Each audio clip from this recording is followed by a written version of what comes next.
제단 앞에 나와서 우리의 마음과 감사와 경배를 올려드립니다.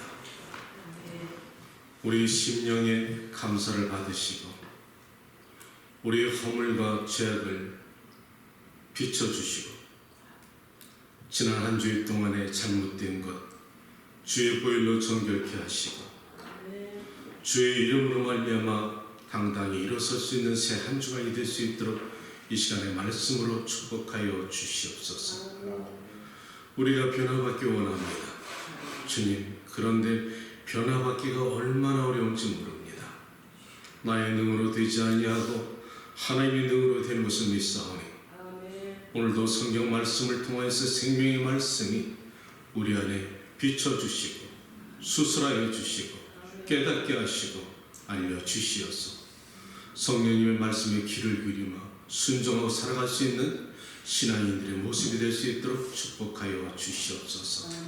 오늘도 말씀에 기름 부어주시고 부족한 종의 입술을 태어나여 주시옵소서. 주님의 마음을 전달하게 하시고 아버지의 상한 마음, 아버지의 기쁨을 전할 수 있는 말씀의 능력으로 기름 부어 주옵소서. 예수님의 이름으로 기도합니다. 아멘. 더위가 본격적으로 시작된 것 같습니다. 더위에 또 특별히 이제 방학과 휴가철인데 여러분 항상 건강 조심하시고 하나님의 은혜가 여러분의 가정에 있기를 축복합니다.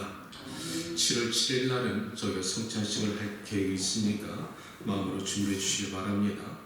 오늘 하나님의 말씀 사도행전 4장 5절에서 14절 교독합니다.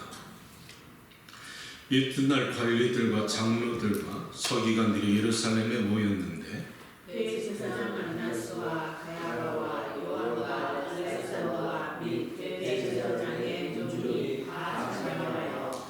사도들을 가운데 세우고 묻되 너희가 무슨 권세와 누구의 이름으로 이 일을 행하였느냐. 이에 베드로가 성령이 충만하여 이르되 백성의 자기들과 장로들아 만일 병자에게 행한 착한 일에 대하여 이 사람이 어떻게 구원을 받았느냐고 오늘 우리에게 질문한다면 너희와 모든 이스라엘 백성들은 알라. 너희가 십자가에 못 박고 하나님이 죽은 자 가운데서 살리신 나사렛 예수 그리스도의 이름으로 이 사람이 건강하게 되어 너희 앞에 섰느니라. 이 예수는 너희 건축자들이 버린 돌로서 집 모퉁이의 머릿돌이 되었느니라. 다른 이로서는 구원을 받을 수 없나니 천하 사람 중에 구원을 받을 만한 다른 이름을 우리에게 주신 일이 없으리라 하였더라. 그들이 베드로와 요한이 담대하게 말함을 보고 그들을 본래 학문 없는 범인으로 알았다가 이상히 여기며 또 전에 예수와 함께 있던 줄도 알고 또 병나은 사람이 그들과 함께 서 있는 것을 보고 비난할 말이 없는지라. 아멘. 사랑하는 여러분, 저는 오늘 이 말씀을 주제를 오순절의 이야기로 여러분과 말씀을 나누고 싶습니다. 과연 오순절에 무슨 일이 있었을까? 그리고 오늘 성경 말씀 보면 베드로와 관원과 제사장들 앞에서 나타난 이야기를 오늘 우리에게 주고 있습니다. 과연 이 앞에서 말씀을 갖다 우리가 묵상하면서 베드로가 요한과 함께 예수님을 죽인 제사장 가야바와 안나스와 그 장로와 관원들 사이에서 중앙에 이렇게 서 있다는 것이지요. 그때 이들이 마음속에 네가 무슨 권세와 누구의 이름으로 이런 쓸데없는 일을 행하였느냐, 이렇게 이 제사장들이 신문하고 있다는 겁니다. 신문하고 있다는 거예요. 근데 이 베드로가 그들의 중앙에서 신문을 받고 요한과 함께 있는데 그들에 대해서 추호도 흔들림이 없이 담대하게 말을 전하기를 이 사람들아, 장로와 관원들아, 너희가 이 병난 사람들을 위해서 나에게 책망한다면 너희는 스스로 알지어다.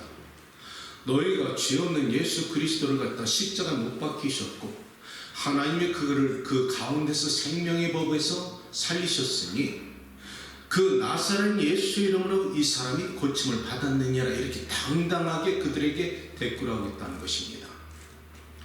오늘 이 말씀을 주제로 여러분과 말씀을 나누고 싶은 것인데요, 우리가 아는 베드로가 변했다는 겁니다. 그렇죠? 변했습니다. 베드로가 변했네? 어떻게? 아니 그전엔 예수님이 피해서 예수님을 갖다가 그들이 죽였을 때 무서워서 도망가서 문 걸어 잠그고 숨었는데 이 베드로가 변했다는 겁니다. 저는 이 말씀을 통해서 베드로가 변했다면 여러분과 나도 변화받을 수 있다. 아멘? 아멘. 어떻게 이 베드로가 변했을까? 이 말씀을 주제로 여러분과 말씀을 나누길 원합니다. 사도행전에 들어가 다시 우리의 일장으로 돌아가면 예수님께서 이 제자들에게 부활하시고 40일 동안 보이십니다. 부활하신 40일 동안의 제자들에게 10번 나타나시고 오순절 이후에 한 번 나타나십니다. 예수님은 제자들에게 나타나시어 40일 동안에 그의 육신과 또 영적으로 같이 함께 하신 모습을 보여줬고 그들에게 이 땅이 보이는 것이 영원한 것이 아니라 하나님의 나라가 있다는 것을 증거하셨습니다. 증거하셨을 뿐 아니라 친히 저들의 보는 데서 승천하셨다고 성경은 우리에게 말하고 있다는 것이죠. 아멘. 자, 그렇다면 그 가운데 누가 있었냐 이겁니다. 베드로와 요한, 제자들이 다 있었습니다. 막달라 마리아, 어머니 마리아, 세베대의 이모들, 모든 자녀들, 그 수많은 사람, 스데반까지 있었고 마띠아도 있었을 것입니다. 이 120명이 보는 앞에서 하나님의 아들은 승천하시 또 그 외에 많은 무리들이 올라가신 것을 봤더라. 성경은 이렇게 말하고 있다는 것이지. 그런데 오늘 사도행전 4장에는 먼저 베드로를 갖다 우리에게 소개해주고 있는데, 자 그렇다면 저는 오늘 이 베드로의 사도행전 말씀을 통해서 여러분과 세 가지를 나누고 싶습니다. 첫째, 베드로는 누구인가? 그는 어떤 사람인가? 여러분 마음속으로 한번 얘기 한번 해보세요. 베드로는, 여러분이 알고 있는 베드로는 누굽니까? 성격이 대단히 즉흥적이고요, 다혈질이고요. 사실 그는 변덕이 굉장히 많았던 사람입니다. 그는 갈릴리 사람으로 태어나면서부터 어부였습니다. 만약 이 베드로와 요한, 안드레, 야고보 수많은 사람들 12제자들이 심지어 유다까지 예수님을 만나지 않았더라면 기독교 역사에 증거되지 않았을 사람인데 그들이 예수님을 만남으로 인해서 갈릴리, 가버나움의 동네에 살았던 일개 어부가 인생이 변화받았던 것이죠. 하나님의 능력으로 그들의 삶이 완전히 변화됐다는 것입니다.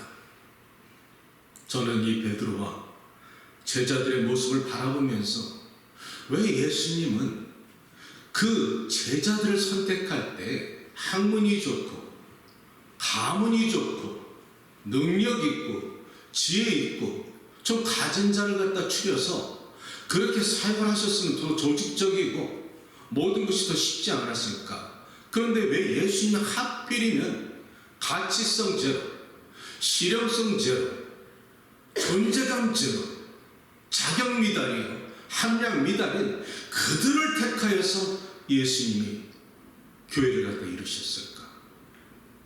기독교의 교회는 사도행전에 성령의 세례를 받고 예루살렘을 중심으로 베드로와 제자들이 제자에서 사도로 변화받으면서 세워진 것이 교회의 시작입니다. 그런데 엄격히 말하면 예수님이 하늘 선지자로 오셔서 예수님이 친히 교회가 되셔서 예수님이 가는 곳마다 말씀을 전하시고 역사가 일어났다는 겁니다.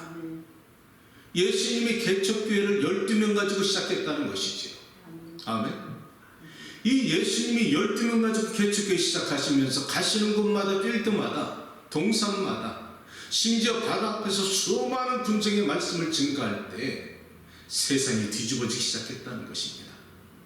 그런데 베드로가 그전에는 아무 가치도 없었던 이 하나의 어부가 예수님을 만나니까 인생이 변화받더라는 것이죠. 그는 즉흥적으로 모든 것을 버려두고 심지어 아내와 가정도 버려두고 예수님을 따라 나서기 시작했습니다. 그의 비전이 예수님을 메시아로 봤다는 것이죠. 그런데 그의 비전이 하늘나라 메시아가 아니라 이 땅을 갖다 회복하고 예루살렘을 갖다가 하나님의 왕국으로 세워서 이 땅에 어떤 왕국이 세워질 비전으로 착각했다는 겁니다. 이것은 예수님의 제자들이 하나 같았습니다. 그래서 그는 항상 칼을 품에 품고 다녔습니다. 베드로는 칼을 갖다가 예수님 공생했던 품고 다녔다는 것은 어떻게 생각하면 아직 자기의 자존감을 내려놓지 않고 자기 중심을 버리지 못하고 자기가 그래도 자기 자신을 스스로 어떻게 의롭다 생각할 수 있고 어떤 면에는 예수님을 곁에서 모시는 호위무사 정도로 생각했다는 것이죠. 예수님의 그 밤에 제사장이 붙잡혀 가실 때 그때 품에 있던 칼을 뽑아서 제사장이 좀 말고의 귀를 잘랐던 사람이 바로 베드로입니다. 예수님은 3년 동안에 사랑을 가르치셨습니다.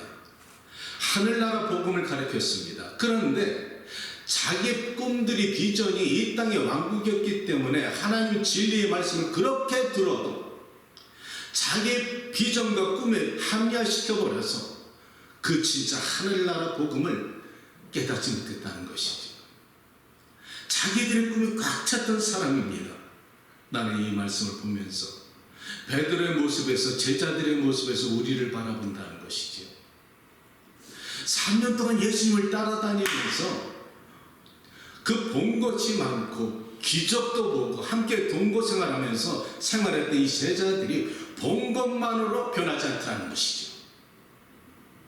교회에서 하나님의 말씀을 갖다 목사를 통해서 말씀 듣고 예수님을 따르는 제자들처럼 예수님이 가시는 곳마다 수정을 들고 말씀을 듣고 함께 그와 거처를 함께해도 보고 느낀 것으로는 변화받지 않는다는 것입니다. 자기 생각으로 주입한다는 것이지. 열정은 있어요. 교회 나와서 열심히 일합니다. 그런데 왜 상처를 받을까? 하나님의 나라와 그의 나라를 위해서 내 마음과 모든 비전과 모든 정성을 다해 섬기는 것보다도 보여지는 것을 의무적으로 종교적인 행실로 열심으로 하다 보면은 하나님의 뜻에 떠나서 자신의 의가 나타난다는 것이죠. 자신의 꿈과 소원을 이루기 위해서 종교생활하면 안 된다는 것입니다. 이 베드로가 요한과 함께 야고보에게 예수님이 별명을 주신 것이 있었는데 무엇일까요? 우리의 아들. 한마디로 성격이 대단했다는 겁니다. 예수님을 따라다녀도 그 성질을 못 죽인다는 것이지요. 근데 이 사람들이 어떻게 변화받았을까? 오순절 사건입니다. 사랑하는 여러분, 나는 이 말씀 묵상 가만히 하면서 그렇구나. 정말 예전이나 지금이나 하나님의 몸 대신 성전에서 섬기는 자들은 능력이 많거나 재능이 있거나 돈이 많거나 학문이 출중하거나 어떠한 가문의 배경이 있거나 이런 사람보다도 실상은 교회와 사회 현장에 보면 가난하고 참으로 많이 어려운 환경 속에서도 하나님을 향한 사람들이 있다는 것입니다.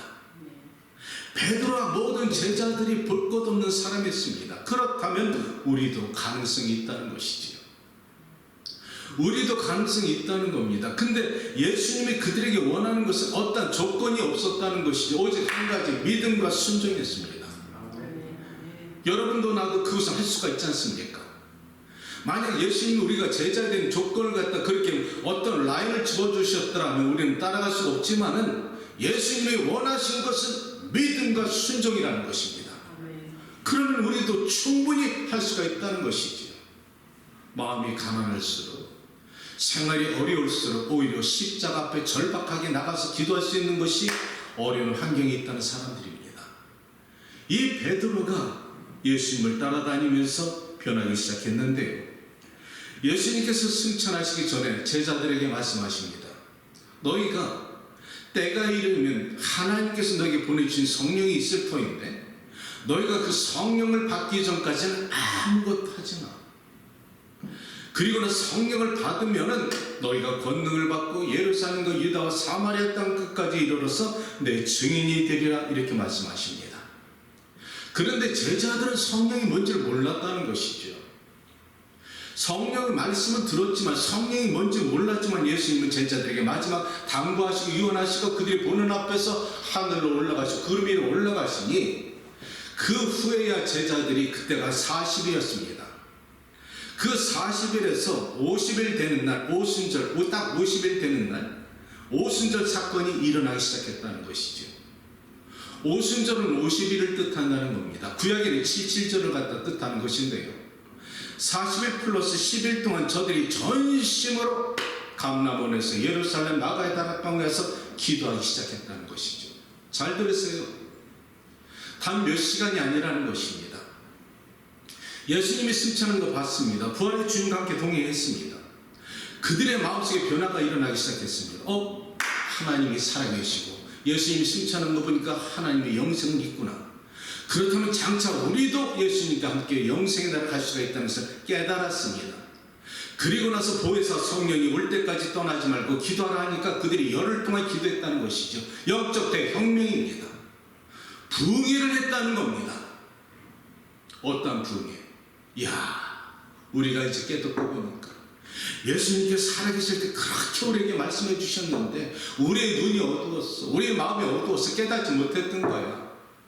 인자가 3일 만에 살아나리를 했는데 그때 그 말이 무슨 뜻인지 몰랐고, 너희들이 이 성물과 성전을 허물래 내가 3일 만에 세우리라 그 말이 무슨 뜻인지 몰랐고, 내가 먼저 가서 너희 거처할 것을 예배할 것이니 그 말이 무슨 말인지 몰랐는데 이제 예수님이 승천하신 거 바라보니까 이제 그것이 깨달아졌네. 한마디 제자들이 몰려 앉아가지고 한마디 할 때마다 맞아, 우리가 깨닫지 못했어. 회개하기 시작했다는 겁니다. 회개하기 시작했다는 것이죠. 그 회개하면서 자신들이 깨달을 때마다 통곡하며 회개하면서 하나님을 찬송하며 기도하기 시작했다는 것이죠. 이것이 10일의 사건이라는 것입니다. 이때 두 번째 오순절 사건은 무엇인가? 2장의 오순절 사건이 나타나지. 성경은 이렇게 2장이 시작합니다. 오순절 날이 이미 이르매 그들이 다 같이 한 곳에 모였는데 갑자기 집안에 급하고 강한 바람이 있어서 제자들 위에 머물러 있더라. 자, 성령은 바람같이 임하십니다. 아멘. 성령은 바람과 같다 하십니다. 바람 보이나요? 예수님이 니고데모가 찾아왔을 때 예수님께서 거듭남에 대해서 바람을 비유로 말씀하셨습니다. 네가 바람 봐? 아니요. 바람이 어디로부터 오는지 넌 볼 수가 없지만 바람이 오는 길, 가는 길이 있어. 거듭나는 사람들도 그렇게 영적으로 거듭나기 때문에 사람의 눈으로 보이지 않아. 그러나 성령으로 거듭난 사람은 내면에 변화가 있다는 것이지. 내면에 새로운 생명의 창조가 나타나기 시작한다는 거예요. 이 바람 같은 성령이 그날 밤에 이 제자들이 모였을 때는 급하고 강한 바람 같은 소리가 있었다는 겁니다. 아주 강력하게 불었다는 것이죠. 폭풍처럼 불었다는 것입니다. 그러니까 사람이 몸이 떨고 진동하고 머리카락이 날리고 완전히 뒤집어졌다는 겁니다.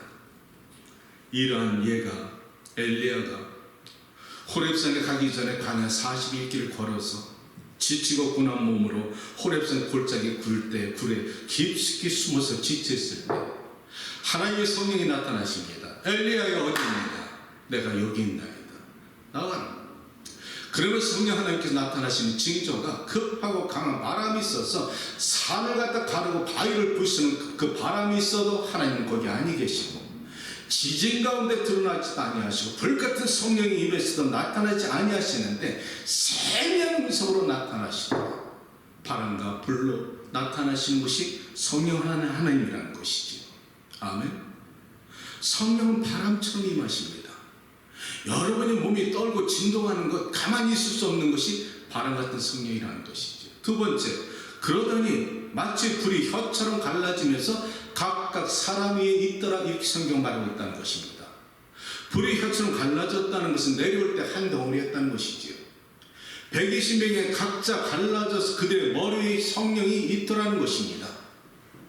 불 같은 성령이 하늘로 내려오셨다가 120명이 갈라졌다면 하나님의 성령 수억 명에게도 동시에 역사할 수가 있다는 것입니다.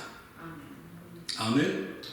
이게 하나님의 권능이라는 것이죠. 그랬더니 그들이 각자 다른 방언으로 말하기 시작했다는 겁니다. 다른 나라 방언으로 신비한 능력을 받기 시작했다는 것이죠. 왜 그랬을까? 사랑하는 여러분, 예수님의 지상 강령은 너희가 권능을 받으면 예루살렘과 유대와 사마리아 땅끝까지 이르러 내 증인되라고 하셨으니 가는 곳마다 가는 나라마다 각각 다른 방언으로 세상에 나가서 예수 그리스도를 증거하는 것이죠. 이것이 오순절 사건입니다. 오순절 사건은 성령 충만받아서 세상에 나가서 예수 그리스도의 복음을 증거하는 증거자로 살라는 것입니다. 이것이 오순절 사건의 주요 주제입니다.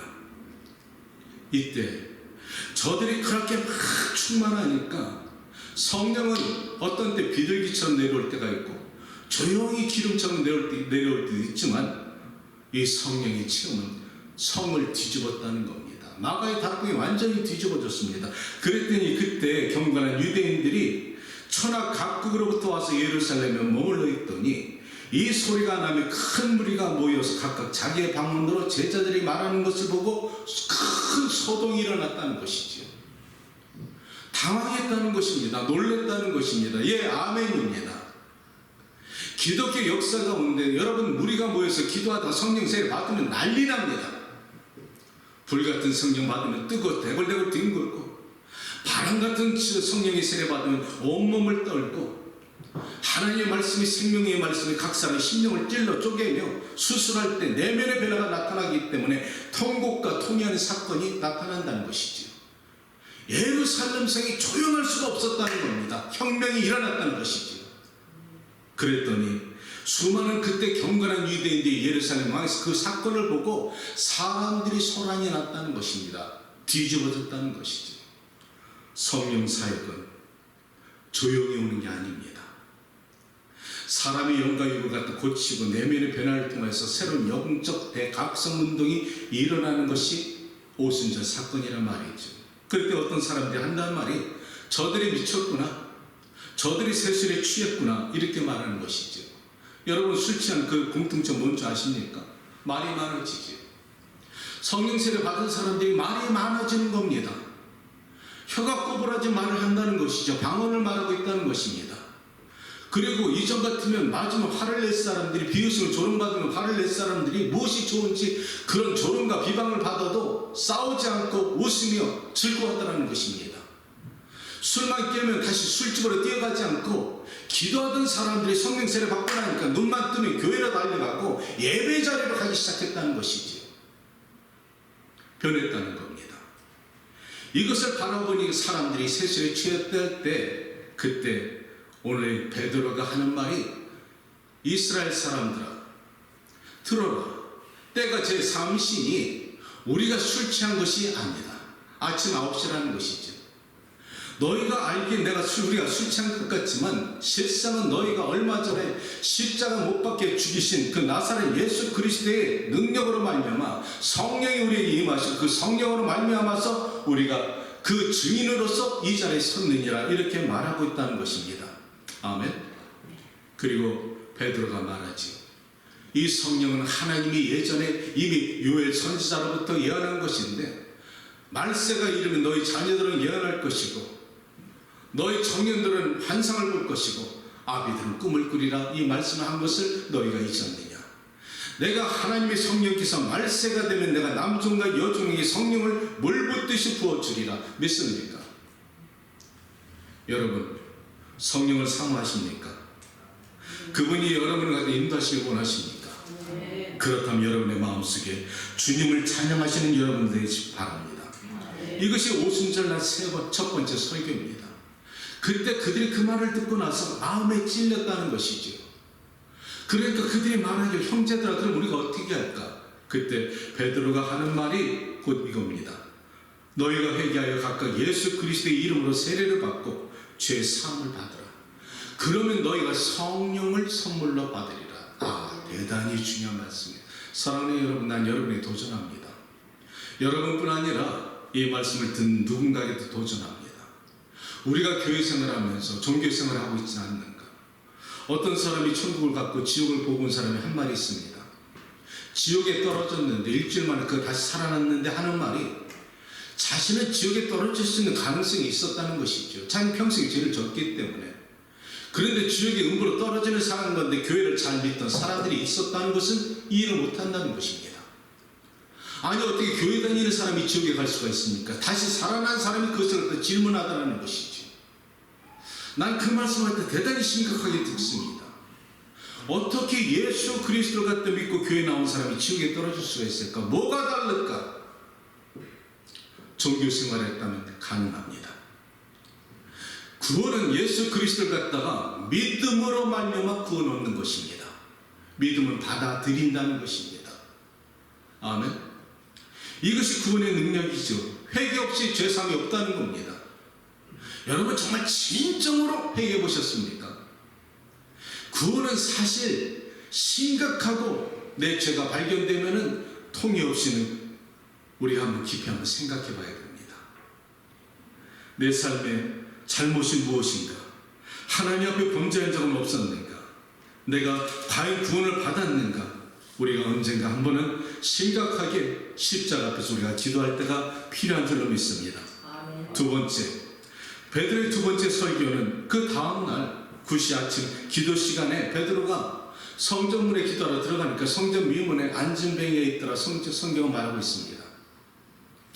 베드로와 요한이 성전에 들어가기 전에 그 안진뱅이는 태어나면서부터 안진뱅이였다. 이렇게 성경은 말하고 있는데 베드로와 요한이 지나가다 그를 바라보니까 이 구걸하던 자가 그가 뭘 줄 것인가 하고서 기대하고 쳐다봤는데 베드로와 요한이 말하기를 금과 은은 내게 없거니와 나사렛 예수 이름으로 일어나 걸으라. 그의 손목을 잡아 일으키니 그가 일어나더라. 역사합니다.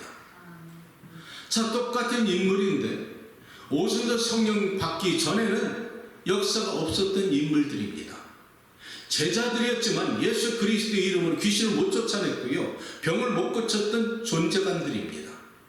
그런데 오순절 사건 이후에 성령 세례 충만 받으니까 나사렛 예수 이름으로 일어나 걸으라니 안진뱅이가 태어나면서부터 안진뱅이 일어나 걷더라. 얼마나 기뻤을까요? 역사가 일어난 것이죠. 그러니까 그 안진뱅이가 뛰기도 하고 걷기도 하고 하나님을 찬송하더라 이 말이죠. 그 당시에 있었던 그 주변에 있던 수많은 이스라엘 백성들이 그 베드로가 행한 모든 사역을 보고 나서 솔로몬 행각에 구름처럼 몰려들기 시작할 때 그때 이 베드로가 두 번째 설교를 하는 것이죠. 이스라엘아 들어라. 쉐마 말씀을 한다는 겁니다. 너희가 살인한 자를 살려주고 바나바지 죄 없는 자 예수 그리스도를 갖다 십자가 못 박게 하셨지만은 하나님이 그를 갖다 사망의 법을 생명으로 살리셨으니 우리는 다 그의 증인이요 우리는 그를 증거하는 사람이라고 말씀을 전할 때 그때 수많은 사람이 구원을 받았고 믿고 예수 그리스도를 믿었으니 그 수가 5,000이나 되더라 이 말입니다. 마지막 세 번째입니다. 이 모든 것을 바라본 유대 관원들과 장로들이 몰랐을까요? 불과 얼마 전에 예수님을 죽였습니다. 이제 끝난 줄 알았습니다. 소란이는 끝났어. 예수 그 사람만 죽여버리면 모든 것은 잠잠해 줄 줄 알았는데 갑자기 제자들이 나타나서 작은 예수의 노릇을 하고 있네. 이 사람들이 그것을 보니까 예루살렘 성이 뒤집어지니까 그 베드로와 요한을 잡아왔다는 것이죠. 때가 저녁이라 그들을 감옥에 집어넣고 다음날 그를 갖다 신문하는 말씀이 오늘 본문 4장의 말씀입니다. 대제사장 가야바와 안나스가 누굽니까? 예수님을 갖다가 그 밤에 끌고 가서 예수님을 갖다 신문하던 자들이 아닙니까? 예수를 죽인 자가 아닙니까? 하기야 그들 앞에 서 있는 이 베드로와 요한은 아무것도 아니라는 것이죠. 그러면서 그들은 이렇게 말합니다. 너희가 무슨 권세와 누구의 이름으로 이런 쓸데없는 짓을 했어? 신문하고 있다는 겁니다. 무슨 권세? 내가 권세를 주지 않았는데 네가 어떻게 감히 예루살렘 성에서 엉뚱한 짓 하고 있느냐 이 말입니다. 베드로와 요한은 세상적인 권세를 구한 적이 없습니다. 그러니까 베드로가 변했다는 것이지요. 너희들의 세상적인 권세를 나를 힘을 줄 몰라도 나는 하나님의 나라 권세를 받아서 내가 너희들 앞에서 이전과 같이 너희들 앞에 두려워하는 것이 아니라 내가 하나님 말씀 듣는 것과 너희 말 듣는 것이 어떤 것이 옳은가 너희 스스로 판단해라. 완전히 달라졌다는 것이지. 그러면서 마지막 말하기를 다른 이름으로서는 구원을 받을 수가 없나니 천하 사람 중에 구원을 얻을 만한 다른 이름을 준 적이 없더라. 구원은 어디로부터 올까요? 아멘. 예수 그리스도로부터 온다는 겁니다. 말씀을 정리하면서 사랑하는 여러분, 그리스도인들에게는 세 가지가 필요합니다. 영권입니다. 어토리티지요. 베드로와 요한은 제자들은 오순절 사건을 통하여서 이전에 없었던 영권을 받았다는 것이죠. 성령으로부터 오는 하나님의 권세를 받았다는 것입니다. 그러니까 세상의 권세를 갖고 있는 사람들 앞에 조금 더 주눅이 들지 않고 당당하게 말씀을 전할 수 있었던 것은 하나님의 나라 권세가 있다는 것입니다. 여러분 그 권세를 받기를 원합니다. 두 번째는 기독교인들에게는 영역이 있어야 됩니다. 스피리추얼 파워입니다. 성령의 능력, 은사가 있어야 된다는 것이죠. 이 은사는 예수 그리스도 이름으로 선포될 때마다 귀신이 떠나가고 새 방언을 말하고 병든 자에게 손을 얹을 때 낫는 그 은사가 나타난다는 것이죠. 자, 한 가지 물어봅시다. 사도 시절에 조금 오늘 본문 말씀 4장에 사도행전 2장에 있었던 그 성령의 은사, 방언이 지금 있어요, 없어요? 있어요. 오케이. 여러분이 있다고 승인하셨습니다. 그렇다면 예수님이 권능을 주셨는데 방언만 주셨습니까? 아니잖아요. 귀신 쫓아낸다고 다시 말씀하셨잖아요. 그죠? 나사렛 예수 이름으로 안수하면 병이 고침받는다 말씀하셨잖아요. 그런데 왜 우리는 방언만 우리가 받고 삼하고 있는가? 아니라는 것입니다. 예수님이 방언도 줬을 뿐 아니라 성령의 능력은 귀신이 쫓겨나가고 아픈 사람에게 예수 이름으로 기도할 때 병이 고침받고 담대해져서 가는 것마다 예수 그리스도의 능력을 나타낼 수 있는 권세가 있다는 것입니다. 우리가 놓친 것뿐이지. 이것을 회복하자는 겁니다. 초대교회가 그것을 회복했다는 것이죠. 그래서 사도들이 가는 곳마다 그 당시 있었던 성령의 능력이 가는 곳마다 나타나니까 역사가, 변화가, 복음이 나타나기 시작했다는 것입니다. 세 번째는 디바인 파워입니다.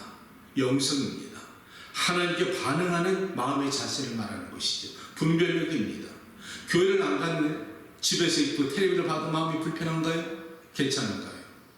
이 마음에 하나님의 말씀에 반응하는 것이 이것이 영성이라는 것이죠. 내가 이렇게 살면 안 되지. 이 마음이 어디로부터 오는지 아세요? 성령으로부터 온다는 것입니다. 자, 마지막으로 오늘 이 말씀을 여러분 나누고 싶습니다. 가야바 안나스는 율법자요, 유대인이요, 율법에는 흠이 없는 자입니다. 그런데 여러분들이 보시기엔 그들이 죄인인가요? 아닌가요? 우리가 보기에는 예수님 말씀 근거하면 이들은 죄인입니다. 하나님 아들을 죽였으니까.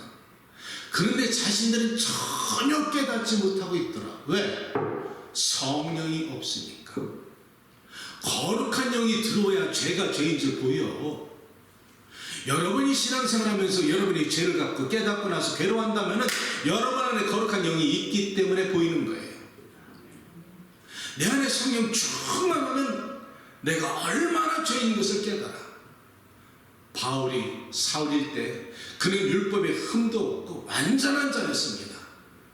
누가 그를 갖다 평가할 수도 없었고 그는 스스로 의롭다는 사람이었습니다. 근데 사울이 변해서 바울이 되니까 세상에 나 같은 괴수가 없다는 것을 그가 깨달은 것은 성령이 들어오면 진짜 내 참모습이 보이는 거예요. 작은 죄가 지나가질 않아. 조그만 죄도 괴로워. 왜? 내 안에 성령이 계시기 때문에. 성령 충만하시길 바랍니다. 아멘. 비록 작은 교회라 할지라도 힐링교회 교인들은 성령 충만하고 경건의 모습만 그럴듯하지 말고 경건의 능력 붙잡고서 세상을 담대히 살아나가시고 예수님의 귀한 제자의 능력을 살아가시길 축복합니다. 아멘. 오늘 오순절 사건을 통하여서 성령이 우리에게 오시고 베드로가 변화받았다면 우리도 변화받을 수가 있다는 것이지. 충분히 할 수가 있다는 것입니다. 예수님의 하나님의 자녀와 사도의 신분을 주고 축복하는 것은 조건이 없습니다. 믿음과 순종입니다. 기도합니다. 생명이 되시는 아버지 하나님, 오순절 사건을 이야기하지만 과연 이것이 우리 마음속에 얼마나 화살처럼 꽂혀서 그렇군요. 내가 이 말씀대로 내가 변화받기 원합니다. 하나님, 내가 성결의 영으로 주님 앞에 서길 원합니다. 십자가 앞에서 나를 발견하게 도와주시고 내가 정말 통의의 눈물과 변화받기를 원하고 있사오니 이 말씀에 기름 부어주시고 우리 인생을 변화시켜 주시옵소서. 성도들의 믿음을 축복하여 주시며 은혜가 충만할 수 있는 교인들 만들어 주시기를 우리 주 예수 그리스도의 이름으로 기도합니다. 아멘. 우리 함께 아버지 당신의 마음이 자녀와 함께 기도하겠습니다.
그것은 제자들의 모습에서 발견할 수가 있습니다. 그들은 변화받을 수가 없었지만 오순절로 마가의 다락방에 성령이 충만할 때 비로소 그들은 그때부터 변화받기 시작했습니다.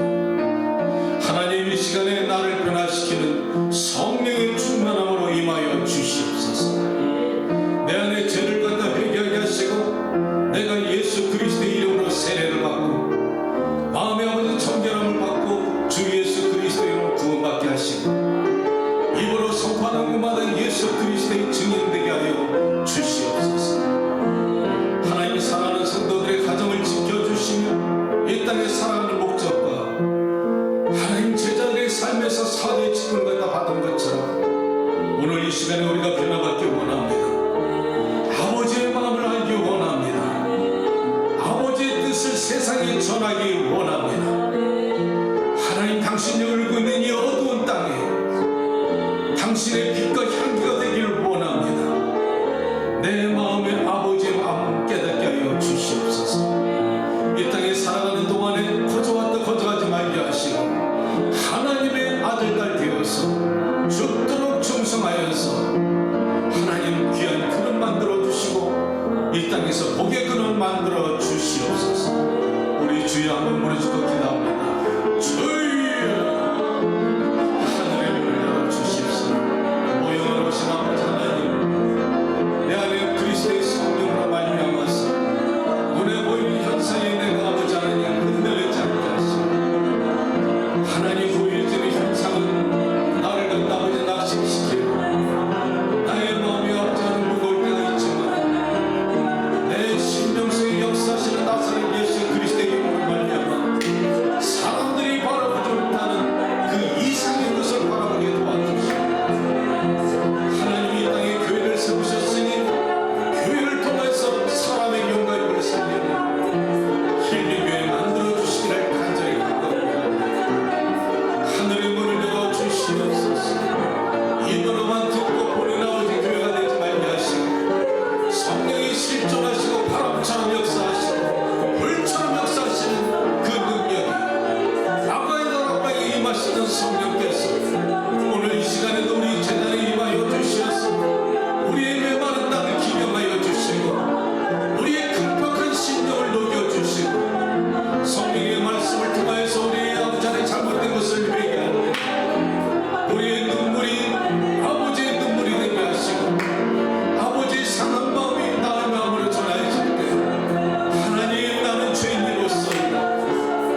되시는 아버지 하나님, 주님 한마디에 눈물이 주를 흘렀던 지난날의 영성이 그립습니다.